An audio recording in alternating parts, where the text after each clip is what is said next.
विद्यार्थी मित्रांनो नमस्कार, कसे आहात? आता आयोगानं ना इतका धडाका लावलेला आहे. म्हणजे 31 मे 2026ला तुमची राज्यसेवेची पूर्वपरीक्षा झाली.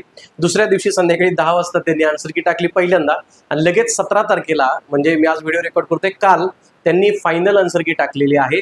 आणि आयोगाचं काम झटपट चाललेलं आहे. त्याच्यामध्ये त्यांनी खूप वेग पकडलेला आहे.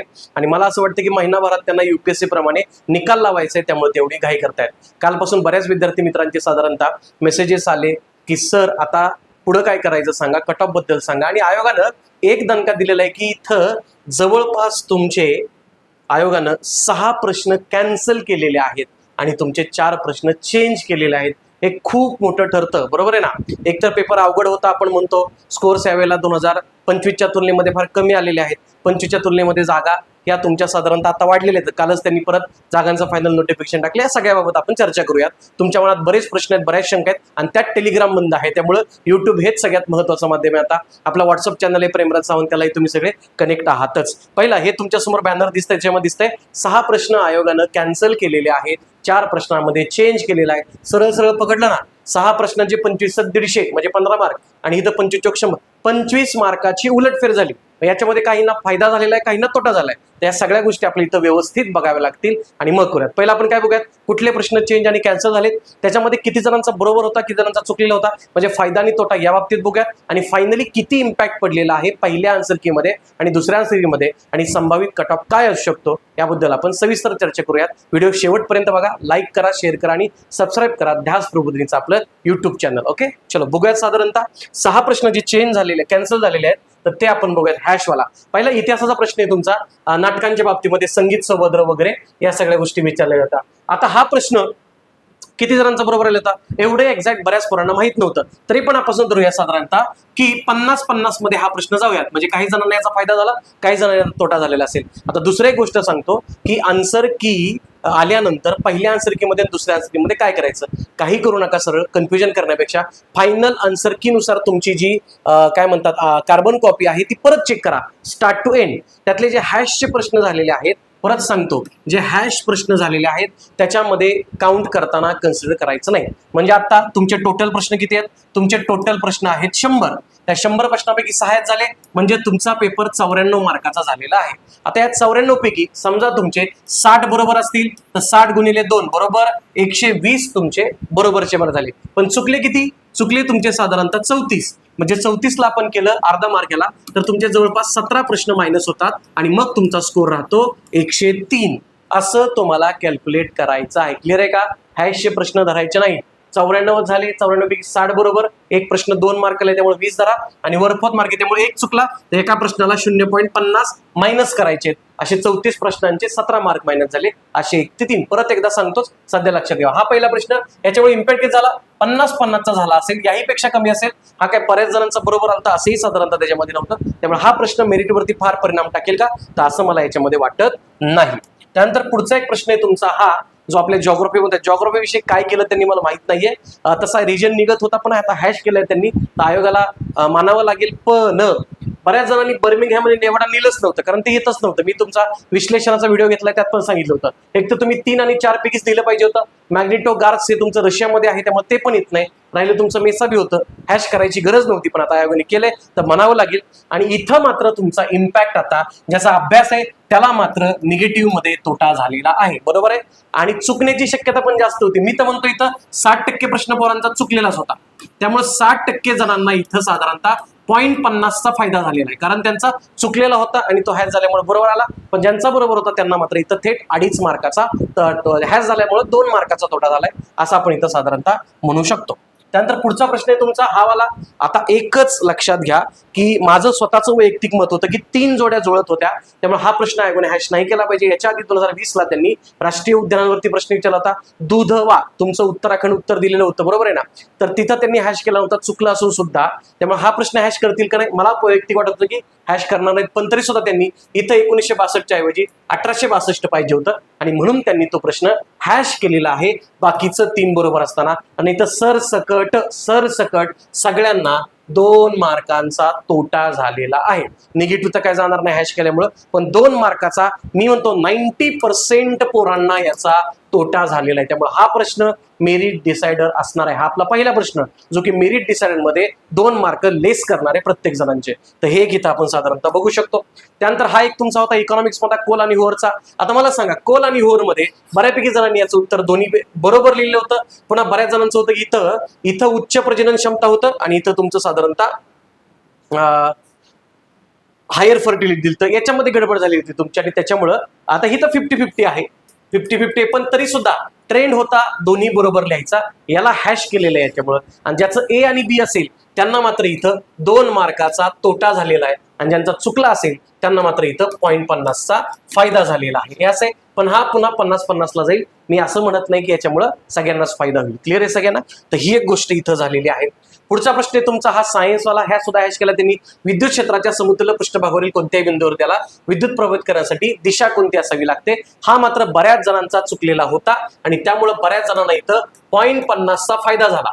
म्हणजे थेट बघायचं झालं तर मगाचा वाला जो प्रश्न होता गोंदियावाला बरोबर तांदळाचा जिल्हा, तर त्याच्यामध्ये 2 मार्काचा तोटा झालेला आहे आणि इथं मात्र फायदा झालेला आहे. त्यामुळे ते पुन्हा एकदा 1.5 मार्कावरती आपण आलेलो आहे. आता हा एक घटक होता. याच्यामध्ये कोबाल्ट आणि बेरिलियम ह्या सगळ्या गोष्टी होत्या. बेरिलियम उत्तर दिलं आणि नंतर आयोगाने तो हॅश केलेला आहे. इथं सुद्धा मी 50-50चा सिनेरिओ धरतो. इथं सगळ्यांचाच बरोबर आला होता का प्रश्न असा नाही, ज्यांचा बरोबर आता होता म्हणजे ज्याला जास्त मार्क आहेत ना पहिल्या आन्सर की ना त्याला याचे तोटे दिसून येतात. हे साधारणतः लक्षात घ्यायचं आहे. हॅश केलेला आहे तुमचा. तर हे एक आपण इथं बघू शकतो बेरिलियम वाला प्रश्न. ओके, हे झाले तुमचे 6. आता 6 प्रश्न जे तुमचे हॅश मध्ये बघितले ना 6 प्रश्न, या 6 प्रश्नापैकी जो एक प्रश्न होता तांदळावाला, तो तांदळावाला सरसकट सगळ्यांचा बरोबर आलेला होता. त्यामुळे तिथं तुम्हाला तोटा झालाय 2 मार्काचा. बाकी 50-50 आहे. तो किती इम्पॅक्ट पडेल त्या अँगलनं आपण इथं बघूयात. आता हा चेंज झालेला प्रश्न आहे तुमचा पर्यावरणाचा प्रश्न आहे. पण भूगोलामध्ये 3 गोष्टीमध्ये 2 हॅश केले आणि एक चेंज केलेला होता. आता इथं देताना त्यांनी साधारणतः पहिल्या आन्सर कीनं एक उत्तर दिलं आणि दुसऱ्या आन्सर कीनं त्यांनी ए आणि बी दिलेलं होतं. मी तुम्हाला विश्लेषण घेतानाही सांगितलं होतं. अजूनही मी एवढं सांगतो की नैरोबीची तुमची 1982 ची परिषद आहे 1972 नंतर 10 वर्षांनी. त्यामुळे हे साधारणतः आपल्याला एक लक्षात घ्यायचं की इथं बऱ्याच जणांनी याचं ज्याचा एक्झॅक्ट अभ्यास आहे त्यांनी उत्तर एक लिहिलं होतं. पण आता आयोगाने ते बदलून दिलेलं आहे. मधल्या काही परिषदा झाल्या 3-4 वर्षांनी त्यांना त्यांनी कन्सिडर केलं आणि त्याच्यामुळे इथं मात्र आता आपल्याला फायदा झाला. पण पुन्हा एकदा मी 50-50ला धरतो. 50% लोकांचं हे चुकलेलं होतं ते बरोबर आलंय आणि ज्यांचा एक्झॅक्ट अभ्यास होता ज्यांनी फक्त लिहिलं तर त्यांचं आता हे झालंय. याचं पहिल्याच उत्तरावरनं त्यांनी 3 दिलं. क्लिअर आहे सगळ्यांना. हा चेंज आहे. इथं 50-50 इम्पॅक्ट पडलाय 100% पडलेला आहे. हे लक्षात घ्या. म्हणजे मी जर असतो म्हणजे माझा स्वतःचा हा जो प्रश्न आहे हा मी लिहित असताना साधारणतः 1 लिहिलेलं होतं, तो आता 3 झालेला आहे. म्हणजे मला थेट याचा तोटा पडलेला आहे. ओके, त्यानंतर तुमचा महाराष्ट्रातील सार्वजनिक वितरण व्यवस्था संदर्भात पुढील विधानांचा विचार करा. आता इथं एक आहे. इथं गडबड झाली 270.48 का 84 हे होतं आणि आयोगाने मग हे डायरेक्ट इकॉनॉमिक सर्वेचा प्रश्न होता तुमचा.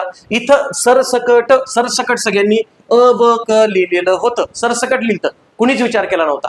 मी म्हणतो 95% पोरांनी याचं उत्तर वरीलपैकी सर्व लिहिलं. आता आयोगाने काय दिलंय, पहिलं वाक्य चूक केलं आणि ब आणि क हे उत्तर दिलं. इथं मात्र थेट -2.5 मार्कांचा तोटा झालेला आहे. 2.5 मार्क लेस म्हणजे मागाचे 2 आणि 2.5 4.5 मार्क तोट्यात आपण आलेलो हे लक्षात घ्या. इथं सरसकट सगळ्यांना तोटा झालेला आपल्याला दिसतो. त्यानंतर पुढचा प्रश्न आहे तुमचा महिला शिक्षिका. आता इथं सुद्धा बऱ्यापैकी ज्यांनी डोकंच लावलं नाही ना तर म्हणजे बऱ्यापैकी लिहायचंय तुम्हाला. बरोबर विधाने विचारल्या तर दोन्ही विधाने बरोबर असं इथं होतं. आयोगानं पण पहिल्या सारखीनं तेच उत्तर दिलं. पण इथं हे जे 2 शब्द आहेत त्याच्यामध्ये मूळ कायद्यामध्ये थोडासा बदल होता आणि त्यानुसार पोरांनी ऑब्जेक्शन पाठवले होते आणि इथं आयोगाचं बरोबर आलं. इथं मी 75-25 असं घेतो. 25% लेकरं होती ज्यांचं दुसऱ्या आन्सरकीनं बरोबर आहे त्यांना फायदा झाला. पण पुन्हा एकदा 75% लोकांना तोटा झालेला आहे कारण बऱ्यापैकी लोकांनी आणि ब बरोबर लिहिलं. यात ज्यांचा अभ्यास आहे ते पण होते आणि ज्यांनी ढगात गोळी मारली ते दोन्ही सुद्धा होते. तर इथं अशा गोष्टी झालेल्या आहेत. 75-25 मध्ये हा प्रश्न जातो. 75%ला तोटा झाला, 25%ला फायदा झाला. हे एक आपण इथं बघू शकतो. त्यानंतर पुढचा प्रश्न आहे तुमचा हा वाला. इथं मात्र साधारणतः सरसकट सर्वांना फायदा झालेला आहे. ओके, त्यामुळे इथं तुमचे 2.5 मार्क वाढलेले आहेत. इथं सगळ्यांनाच फायदा झालाय. मला नाही वाटत की कुणी एक्झॅक्ट कडवाला होतं. 5% वगैरे लोक असतील पण इथं मात्र बऱ्यापैकी सगळ्यांना फायदा झालाय. हे आपण इथं बघू शकतो. 2.5 मार्कांचा बेनिफिट तुमचा इथं झालेला आहे. आणि मग जर मी कॅल्क्युलेट केलं आता तर काय काय झालंय हे लक्षात घ्या. ओके, हॅशचे जे प्रश्न आहेत हॅश मध्ये सरसकट सगळ्यांना तोटा झालेला जो प्रश्न आहे तो एक प्रश्न मी बघू शकतो तोटा झालेला. तो प्रश्न कुठला? तो तुमचा तांदळाचा जिल्हा वर्धावाला. तिथं मात्र तुमचे 2 मार्क निगेटिव्ह गेलेले. ओके. आणि चेंज मध्ये जर आपण बघितलं तर चेंज मध्ये सरसकट सगळ्यांना फायदा झालेला आहे तुमचा, तो सगळ्या राज्यांवाला. आत्ताच आपण बघितला 100 नंबरचा. तिथं मात्र तुम्हाला सरसकट 2.5 मार्काचा फायदा झालेला आपल्याला इथं दिसतो. ओके. त्यानंतर कोल आणि होरचा प्रश्न होता. कोल आणि होरच्या प्रश्नामध्ये सुद्धा तुम्हाला पुन्हा एकदा 2 मार्काचा तोटा, पण तो 50-50 आहे. आणि त्यानंतर आपण अजून एक प्रश्न बघितला होता, तो म्हणजे तुमचा हा वाला प्रश्न. इथं मात्र चेंज झाल्यानंतर सरसकट सगळ्यांना तोटा झालेला दिसतो, म्हणजे हा पुन्हा 2.5 मार्कांचा तोटा आहे. हे आपण इथं साधारणतः लक्षात घ्यायचंय. 2.5 मार्काचा तोटा जर आपण घेतला तर इथं निगेटिव्ह मध्ये परत एकदा आपल्याला इथं 2.5 मार्क, इथं 2.5 मार्क आहेत. म्हणजे 2-2 4.5 इथं आहेत. आणि 50-50 वाले धरले तर आपण इथं साधारणतः अजून 1.5 मार्क ऍड करतो, म्हणजे 6 मार्काचा थेट तोटा झाला आणि फायदा झालेला 2.5 आहे. म्हणजे समजा पहिली उत्तर तालिका जर आपण बघितली, फर्स्ट आन्सर की आयोगाची आणि सेकंड आन्सर की इथं जर बघितली, मी नॉर्मली बोलतोय का, प्रत्येकाचं इंडिव्हिज्युअल असू शकतं. त्या 6 प्रश्नामध्ये बऱ्याच जणांचं असू शकतं की 6 मधले 4 बरोबर आले सर आणि माझे ते हॅश झालेले आहेत, तर तिथं वेगळा उलटफेर आहे. म्हणजे सिंपल जर बघितलं ना तर 6 प्रश्न ज्यांचे हात झालेत त्यांना 6 प्रश्न हात झाल्यामुळे तुमचा थेट 12 मार्कांचा तोटा, जर सगळे बरोबर असतील तर. बरोबर. आणि जर तुमचे चेंज झालेले 4ही प्रश्न चेंज झाले असतील तर तिथं 10 मार्काचा तोटा आहे, म्हणजे 22 मार्काचा आहे. पण असं सगळ्यांचं होत नाही. आमच्या अनुभवानुसार ते ऍटलिस्ट निम्म्यापर्यंत चालतं, म्हणजे 10 ते 12 मार्काची उलटफेर झाली. मला काल जे मेसेज आले त्यानुसार पोरांचे तुमचे अर्धा मार्क वाढलेले, पण काही जणांचा अर्धा 1 मार्क कमी पण झालाय. ज्यांचे जास्त स्कोर होते, म्हणजे साधारणतः 100-105 पेक्षा जास्त ज्यांचे स्कोर होते त्यांचा कमी होण्याचा ट्रेंड आहे. आणि ज्यांचे 90-92च्या आसपास होते त्यांचा अर्धा 1 मार्क वाढण्याचा ट्रेंड आहे. हे प्रामाणिकपणे मला जे मार्क्स आले त्यानुसार सांगतो. क्लिअर आहे सगळ्यांना? म्हणजे जास्त मार्क्स वाले पुन्हा एकदा कमी नाही आलेत. आणि ऍव्हरेज बघतो मी फर्स्ट आणि सेकंड की मध्ये. ऍव्हरेज जर मी घेतलं तर ऍव्हरेज 5 मार्क निगेटिव्ह, म्हणजे 5 मार्काचा तोटा झालेला आहे. ऍव्हरेज बोलतोय आम्ही, सरासरी. तसं तर 10-12ला पण भाव आहे किंवा वाढायला पण भाव आहे, पण वाढणारे किती वाटत माहितीये का? माझ्या परिचयाची किंवा मला ज्यांनी स्कोर पाठवले ते अर्धा मार्क वाढला सर, 1 मार्क वाढला, तर असे, आणि ते खूप कमी आहे. तोटा झालेले सरासरी 5-5.5 मार्कात तोटा, इतके सगळे लोक आहेत. आणि त्यामुळं आता आपल्याला कळतंय की आता तुमचं मेरिट किती लागणार.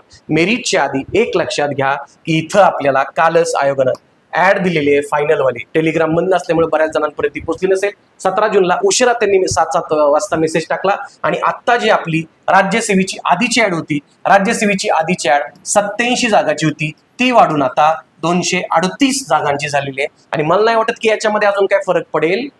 क्लिअर आहे? याच्यामध्ये फारसा फरक पडेल असं मला वाटत नाही. पण जर काय वाढल्या फायनल, पण रिझल्ट आता साधारणतः 2-4 दिवसाच्या आसपासच लागण्याची जरा दाट शक्यता आहे, ज्या अर्थी त्यांनी एवढी प्रोसेस केलेली. त्यामुळे 238ला धरून आपल्याला आता इथं मेरिट काढायचंय, हे इथं लक्षात घ्यायचं. सविस्तर ऍड आपल्या व्हॉट्सअप चॅनलवरती आहे आणि टेलिग्राम सुरू झाले होते, आपण टेलिग्रामला टाकतो. त्यांना काहीच कळत नाही त्यांनी थेट आयोगाची MPSC ऑनलाईन वेबसाईटवरती जायचं, तिथं तुम्हाला ती ऍड मिळून जाईल. सो आपला कट ऑफ जो लागणार आहे तो 238 जागांना लागणार आहे. आणि आपण साधारणतः 12 पट उमेदवार घेतो. साधारणतः मागच्या 3-4 वर्षापासून आयोग 15-16 घेतं, मिनिमम 15% धरूयात आपण साधारणतः. सो आपल्याकडं साधारणतः 3,500 आणि रेशो वाढला तर 4,000च्या आसपास मुलं तुमची मेन्सला असतील. इतके नसेल पण 3800 आसपास तरी साधारणतः असतील. आपण जर बघायला गेलं तर ऑलरेडी स्कोर कमी होते. पहिल्या आन्सरकीनुसार इतके प्रश्न हॅश न होता सुद्धा पोरांचे स्कोर 100च्या पुढे रेअर बघायला मिळत होते आपल्याला. 105च्या पुढे तर रेअरच होते. आता त्यात 5-5 मार्काची घट झालेली आहे.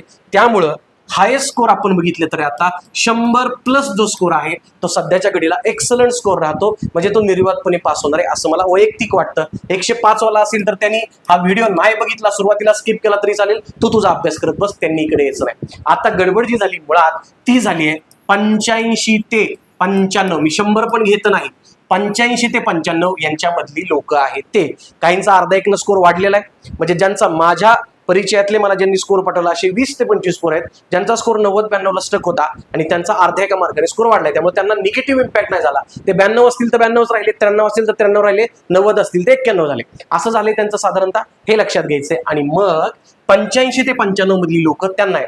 85 वाल्यांचे स्कोर वाढले पण असू शकतात, 95 वाल्यांचा स्कोर थोडा कमी किंवा थोडा जास्त असा पण दिसू शकतो. त्यामुळं फायनल जर आपण 238 जागा पकडल्या तर 238चं मेरिट किंवा कट ऑफ आता हा with due respect of MPSC आहे. हा माझा वैयक्तिक अंदाज आहे. तुमच्या अभ्यासामध्ये खंड पडू नये म्हणून ही सांगण्याची रिस्क मी घेतोय. हा बरोबरही पण येऊ शकतो, चुको पण येऊ शकतो, हा अंदाज आहे, प्युअरली प्रिडिक्शन आहे. पण मला असं वाटतं आत्ता फायनल आन्सर की नुसार ज्यांचा स्कोर 90 ± 2, मी चला सरळ सांगतो 88+ जेवढी लोक आहेत त्यांनी अभ्यास करा. 88+ जेवढी लोक आहेत त्यांनी राज्यसेवा मुख्य 2026चा अभ्यास करा. ऑक्टोबरमध्ये मला वाटतं 3 का 4 तारखेला तुमची परीक्षा सुरू होणार आहे. जुलै, ऑगस्ट, सप्टेंबर हे 3 महिने आणि हे तुमचे साधारणतः 20 दिवस असे तुमच्याकडे आत्ता सुद्धा 100 दिवसापेक्षा जास्त दिवस आहेत अजूनही. त्यामुळं अभ्यास सुरू केला नसेल, या गर्तेत असाल तर आयोगाने तुम्हाला सुवर्ण संधी दिलेली आहे. तुमचा फायनल किन स्कोर कळलाय आणि जे 88 पेक्षा जास्त आणि टू बी स्पेसिफिक म्हणलं तर 90 पेक्षा जास्त त्यांनी तर करावाच असं मला वाटतं. यावर्षी खूप वर्षांनी आयोगाचं मेरिट 100 पेक्षा खाली येणार आहे, 90च्या आसपास येणार आहे. कारण आम्ही जुन्या काळी ज्यावेळेला अभ्यास सुरू केला 2017 पासून त्यावेळेला आयोगाची मेरिट सीसॅटमुळे वाढायचं, पण जीएसचा स्कोर फार कमी असायचा लेकरांचा, बरोबर. 2020 नंतर आफ्टर लॉकडाऊन हळूहळू ते वाढत गेलं, उच्चांक होत गेला तुमचा 117.5, 116.5 मागच्या वर्षी लागला. या वर्षी मात्र त्याच्यामध्ये घट होऊन मिनिमम 20 ते 25 मार्कांची घट दिसू शकते. 90 लागलं तर मागच्या वर्षीपेक्षा 26.5 कमी होऊ शकतं. पण हा प्युअरली प्रिडिक्शन आहे, तुमच्या अभ्यासामध्ये खंड पडू नये म्हणून सांगितलेल्या गोष्टी आहेत. त्यामुळे 88+ मेल जे आहेत, ओपन मेल 88+ ओपन मेल त्या सगळ्यांनी अभ्यास सुरू ठेवा, खंड पडू नका. समजा इन केस वर्स्ट म्हणून आपण तुम्ही फेल झालेला आहात तर तुमचा अभ्यास वाया जाणार नाही. पुढच्या वर्षीच्या परीक्षेला आहे, चर्चा आहे सगळीकडे की पुन्हा पुढच्या वर्षीच्या डिसेंबरमध्ये जाणार आहे. त्यामुळे प्रिलिम्स आता लगेच आहे.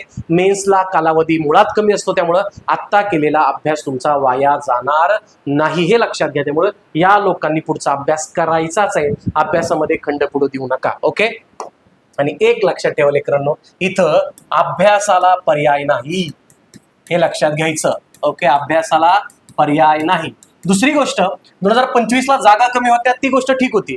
जी पोरं नव्यानं आली ज्यांनी सिरियसली अभ्यास केला, अख्खा पेपर अटेम्प्ट जरी करून आले तरी त्यांचे पेपरमध्ये फायनल लिस्टला यायचे चान्सेस मॅक्सिमम आहेत. हा दुसरा अटेम्प्ट असणार आहे डिस्क्रिप्टिव्हनुसार. यामध्ये सुद्धा आयोग फारशी डेप्थ ठेवेल असं वाटत नाही. त्यामुळे जे डे 1 पासून करतायत ना, म्हणजे 31 मेला तुमची राज्यसेवा पूर्ण झाली आणि लगेच 3-4 दिवसात ज्यांनी अभ्यास सुरू केला कुठल्याही चर्चांमध्ये न अडकता त्यांना 100% फायदा होणार आहे. लिहून गेला, अभ्यासाला पर्याय नाही लेकरांनो. दिवस कमी पडतात तो हे ऑब्जेक्टिव्ह तरी सोपं होतं. डिस्क्रिप्टिव्हला तुम्हाला रायटिंग प्रॅक्टिस बाकीचे सगळे गोष्ट GS 1 2 3 4 कव्हर करायचा, एसे कव्हर करायचा आहे, तुमचं काय ग्रामर थोडंसं आहे क्वालिफाईंग ते कव्हर करायचं आहे आणि तुमचे ऑप्शनलचे 2 पेपर लय मोठा राडा आहे. त्यामुळं खंड पडून देऊ नका, सरसकट अभ्यासाला लागा, तुम्हाला अजिबात पर्याय नाही, अभ्यासाशिवाय हे नाही. दुसरी गोष्ट, आता बरेच जण पॅनिक मोडमध्ये असतील. काय झालं माहितीये का, UPSC जनता जी MPSC कडे शिफ्ट झालेली आहे, इकडे आता नवीन पॅटर्न आलाय, त्यांची गोची होते की इथं आम्हाला सर प्रिलिम्सला अडचण येते, बरोबर ना. माझ्याकडे आता मेंटरशिपला एक 10-12 लोक होती जी प्युअरली UPSC करायची आणि ती MPSC कडे आलेले आहेत. शेवटच्या 15 दिवसामध्ये 20 दिवसामध्ये त्यांना महिनाभरामध्ये जे गायडन्स केलं त्यांच्यानुसार त्यांचा स्कोर आता सॅटिस्फाईंग आहे. 95, 96, 97 इथपर्यंत स्कोर राहिलेले आहेत पोरांचे, ते क्वालिफाय होतील. पण जे आता UPSC कडे MPSC कडे शिफ्ट झाले, तुम्हाला आता 2 परीक्षा देऊन 25 आणि 26ची आवाका आलेला असेल. त्यामुळे ते आवाका घ्यायचा ज्यांना अडचण असेल त्यांनी थेट कॉन्टॅक्ट करा. आपण त्यामध्ये तुमचे सोर्सेस काय आहेत, ट्रेंड कसा आहे MPSC, यानुसार तुम्हाला प्रिलिम्स पास होण्यासाठी 100% आपण पूर्णपणे गायडन्स करणार आहे. UPSC लोकांचं डिस्क्रिप्टिव्हची तयारी ऑलरेडी तुमची आहे, त्यामुळे त्याच्यामध्ये अडचण नाहीये. आता जी ओरिजिनली नवीन पोरं आहेत एकदम न्यू कमर आणि ज्यांनी 2025च्या पॅटर्न पासूनच अभ्यास सुरू केलाय त्या लेकरांनी मात्र आता मेन्सच करावी असं मी तुम्हाला सांगेन. तुमचा स्कोर किती का असाला, 70 असू द्या, 80 असू द्या, 90 असू द्या, तुम्ही मेन्सच केली पाहिजे. 1-2 महिने मेन्स करा. तुम्हाला असं कळायला लागले की प्रिलिमचे ज्या वेळेला ऍडचं वार येईल त्यावेळेला तुम्ही प्रिलिम सुरू करता, किंवा प्रिलिमचे काही अवघड विषय असतील 1-2 जे तुम्हाला अत्यंत अवघड वाटतात, म्हणजे इतिहासासारखा विषय तुम्ही वाचला नसेल तर इतिहासासारखा विषय, भूगोलाचे आपण बॅच लॉन्च करतोय तो एखादा विषय कव्हर करू शकता. पण प्युअरली मेन्सचा अभ्यास केला पाहिजे.